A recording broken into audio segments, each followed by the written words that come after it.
கொளத்தூர் தொகுதியில ஸ்டாலின் தோக்கிறதுக்கு தான் வாய்ப்பு அதிகம். இன்னைக்கு தடவை அதான் நடக்கும். கொளத்தூர்ல தோக்குறான், சேப்பாக்கத்துல தோக்குறான், அப்புறம் எங்கேயா பருகூர்ல ஜெயிப்பீங்க. பருகூர்ல நினைச்சே பார்க்க கூடாது. பருகூர் வெற்றி சின்னமாம் இரட்டை இலை சின்னம் மீண்டும் வெற்றி வருகிறது. அனைத்து இந்திய அண்ணா திராவிட முன்னேற்ற கழகத்தினுடைய ஆட்சியிலே நம்முடைய சட்டமன்ற உறுப்பினர் ஆளுங்கட்சியின் சட்டமன்ற உறுப்பினராக நடைபெறுகிற காலம் வருகிறது. அம்மா தாய்மார்களுக்கு நான் கடைசியா சொல்லி நிறைவு செய்ய விரும்புறேன். நிறைய திட்டங்கள் கொடுத்தாச்சுங்கம்மா. அண்ணன் எடப்பாடியார் சொல்லிட்டாரு. அம்மா சொன்னது, அம்மா சொன்னா அது நடக்கும் இல்லைங்களா? அந்த இவனை மாதிரி ஏமாத்திட்டு போக மாட்டோம். எல்லா பஸ்ல இலவசமா எல்லா பஸ்லயும் போலான்ட்டு அப்புறம் பஸ்ஸுக்கெல்லாம் லிப்ஸ்டிக் சுட்டாம பாருங்க. அந்த வேலையில நாம பண்ண மாட்டோம். என்ன, அனைத்து நகர்ப்புற பேருந்துகளும் இலவசம், ஆண்கள் பெண்கள் அனைவருக்கும் இலவசம் அறிவிப்பு கொடுத்தாச்சு எடப்பாடியார். அதனால நடக்கும்.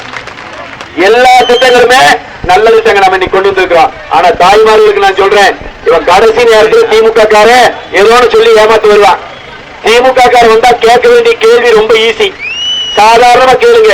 எதுக்காக கரண்ட் பில் ஏத்தினேன், எதுக்காக வீட்டு வரி ஏத்தினேன், எதுக்காக குப்பைக்கு வரி போட்டேன், எதுக்காக அரிசி பருப்பு பாமாயில் பால் சகல வரையும் ஏற்றி வச்சிருக்கிறீங்க, ஏன் கஞ்சா பழக்கத்தை தடுக்கல, ஏன் போதைப் பொருள் பழக்கத்தை தடுக்கல, இந்த கேள்விகளை முன்வைங்க.